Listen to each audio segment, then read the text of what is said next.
media and privately owned media, and I see self-censorship as an extremely worrying problem, because this is the kind of thing that is not easily reversed by change of regulation, especially when it becomes culture and then internalized and so on. And I like to contextualize self-censorship more than just bashing it as a moralist based on moralistic arguments. At the end of the day, self-censorship, in a way, has been used in order for media outlets to try and survive, in order not to be all the time shut down. But it's not also an excuse for it to continue, especially when, like I said before, it becomes an internalized culture. And we've seen this firsthand. It's extremely detrimental to media practice in general. So self-censorship is another indirect form of censorship in many ways.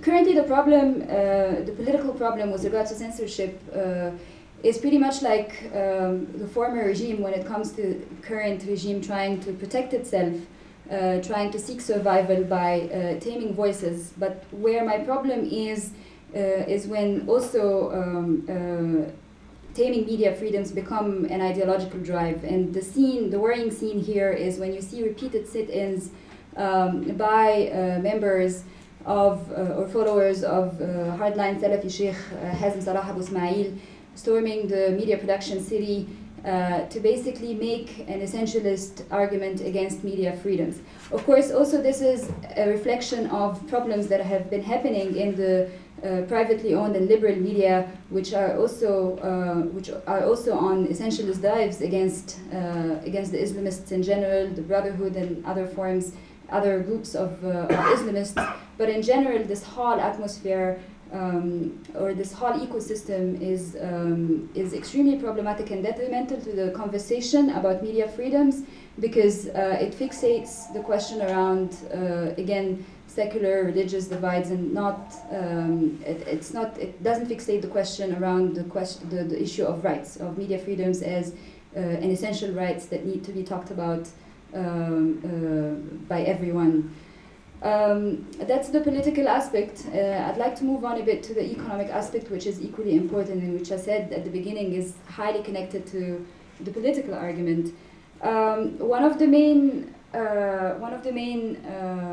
problems or challenges to media today is concentration, is the concept of concentration. So concentration is basically a worldwide phenomenon whereby you have a small group of people or corporations or individuals owning pretty much all the platforms, all the media. And this is manifested in Egypt both on the level of the private sector and the state. As far as the state is concerned, it's no surprise that the state is basically monopolizing important infrastructural networks in the media production landscape. So, for example, as far as print is concerned, they control the printing and distribution industries. In terms of television, they also control the infrastructure, and to a lesser extent, in terms of the internet, they control the major internet service providers. And this is extremely unhealthy. But also at the same time, when it comes to the private sector, we are also facing a context whereby few businessmen and few media conglomerates are basically the owners of all the television stations and all the newspapers that exist out there. So this is detrimental to diversity, and also is basically limiting to the media messaging that is produced from these platforms. Another economic challenge to media freedom or media in general, or the sustainability of media, is the lack of the development models within media organizations, particularly in the private sector. So we're not going to even talk about the tumultuous process of reforming state media, because that's a very complicated process. But at least private media, in order for it to transcend it being just a political tool in the hands of its owners, it needs to have its own development model and sustainability model in order for it to be able to champion the free voice that it was originally conceived for. But in many cases, we don't get departments or professionals within media organizations that are able to help sustain those ventures. They are highly dependent on the subsidization of the businesses or the businessmen behind them, who, like I said before, essentially turn these as these media as just political tools. And the moment this political tool is weakened or is thought of as not as important anymore, you end up basically letting go of this media organization. And it's very easy to do that because, again, those media organizations are highly dependent on the subsidization of their businessmen. They are barely profitable or even sustainable. This is extremely problematic, and this also brings us back to the incumbent problem of no separation between ownership, businesses, and the editorial line of the papers.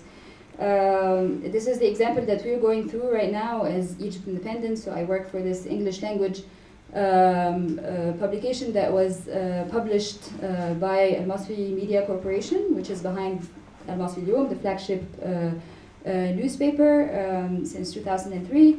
And basically, the Egypt Independent was born as part of Al Masri Al-Yawm expanding and becoming more than just a daily newspaper, and investing in several other forms of media, including English-speaking media. And currently, because the newspaper was not conceived from the beginning or developed from the beginning to be sustainable, is now being under the threat of closure because it has not been able to sustain itself, while at the same time the ownership basically lost interest in this paper. And for now they think that it's enough to pressure the regime with the Arabic paper, and the English paper has no place in there. So this is a huge vulnerability, not only to the group of people who work there, which is there's a labor issue in there, but also in general to the idea of taming a very important voice that was basically informing the world about what's happening in Egypt by the voices of Egyptians and not international. And not just international journalists who tell the story from afar or without, you know, needed contexts and needed histories and so on. So I mean, while we know sometimes when we were hired to work in these newspapers that we are being used as political tools in a standoff between some businessmen and the regime. And like other media becoming a relic of political power to a certain group, the danger of this proposition lies in stopping there. And this is why we decided to try all our best in order to revive the paper, whatever it takes, either by forcing Al Masri Al-Yawm to keep us, by improving our revenue streams, by working on advertisement campaigns and subscription campaigns, and tapping into our readers' support, because we believe our readers would want to contribute to this media before seeing it close. To also the possibility of leaving Al Masri Al-Yawm altogether and innovating a new model that would help us survive somehow, and that would be informative to other newspapers who basically want to try to transcend this over-dependence on one businessman or on a small pool of businessmen. And we are in dire need in Egypt now for these models in order for the truth to be told, basically. I think that's more or less what I wanted to say. I don't want to stay longer monologuing, so I'd leave it to Adel to carry on, and maybe we can open up questions later. Or Mohamed first.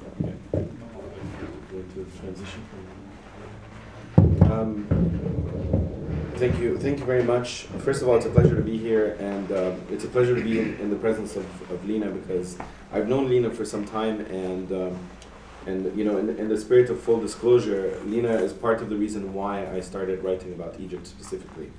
Up until a particular point, I was writing primarily about the Arab sort of media in a general and regional sense, and she encouraged me and pushed me to write for Egypt Independent before the revolution. And in a way, I have a collection of essays that were all published in Egypt Independent that's coming out in a book form in a month or a couple of months' time, that I should probably not only dedicate to her, but name it after her as if it wasn't for her.